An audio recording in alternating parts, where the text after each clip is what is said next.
युद्ध के बादल मंडरा रहे थे। कुरुक्षेत्र प्यासा था और उसे वीरों का रक्त चाहिए था। लेकिन युद्ध शुरू होने से पहले एक और युद्ध लड़ा जाना था, छल और त्याग का युद्ध। एक रात जब मैं गहरी निद्रा में था, मेरे कक्ष में एक दिव्य प्रकाश फैला। वो मेरे पिता थे, भगवान सूर्य। वे स्वप्न में आए थे, उनका चेहरा उदास था। उन्होंने कहा, पुत्र कर्ण, सावधान रहना। पांडवों की रक्षा के लिए देवराज इंद्र षड्यंत्र रच रहे हैं। वे कल सुबह एक ब्राह्मण के वेश में तुम्हारे पास आएंगे। वे तुमसे तुम्हारे कवच और कुंडल भिक्षा में मांगेंगे। पुत्र, ये कवच अमृत से बने हैं। जब तक ये तुम्हारे शरीर पर हैं, काल भी तुम्हें छू नहीं सकता। इन्हें मत देना। अगर तुमने ये दे दिए तो तुम मृत्यु के मुख में चले जाओगे। मैं जाग गया। पसीना मेरे माथे पर था। पिता की चेतावनी स्पष्ट थी, मृत्यु। मैं जानता था कि कवच के बिना मैं युद्ध में असुरक्षित हूं। अर्जुन के गांडीव का सामना करना बिना कवच के आत्महत्या थी। लेकिन क्या मैं इंद्र को मना कर देता? मैं दानवीर कर्ण हूं। मेरा नियम है, सूर्य पूजा के बाद जो भी कुछ भी मांग ले, मैं ना नहीं कहता। अगर मैं अपने प्राणों के डर से दान देने से मना कर देता तो मेरा शरीर तो बच जाता, लेकिन मेरा धर्म मर जाता। और एक यशहीन जीवन मृत्यु से भी बदतर होता है। सुबह हुई।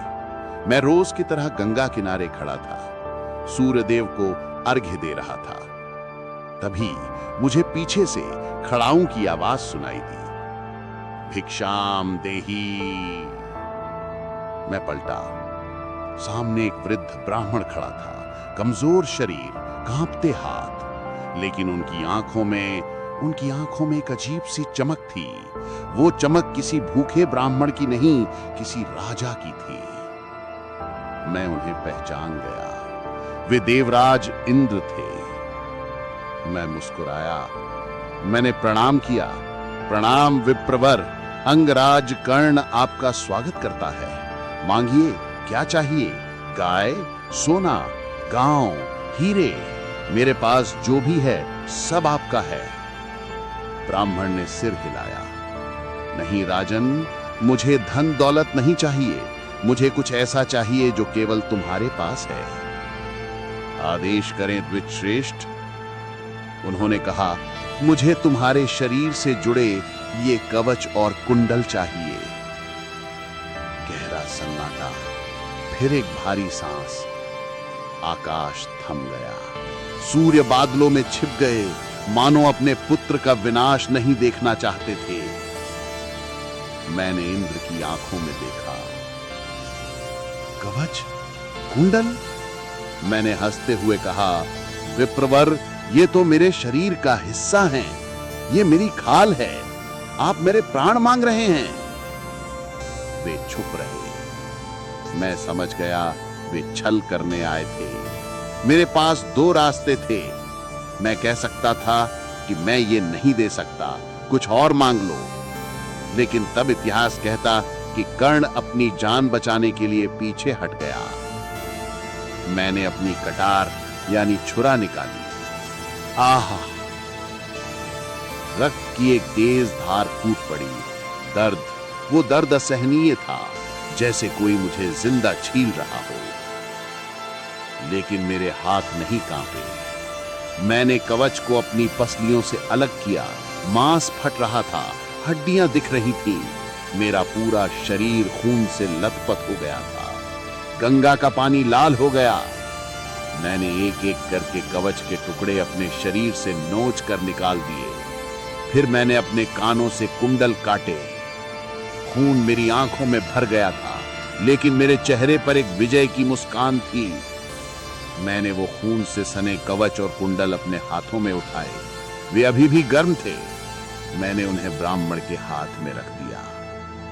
लीजिए विप्रवर, आपकी मनोकामना पूर्ण हो।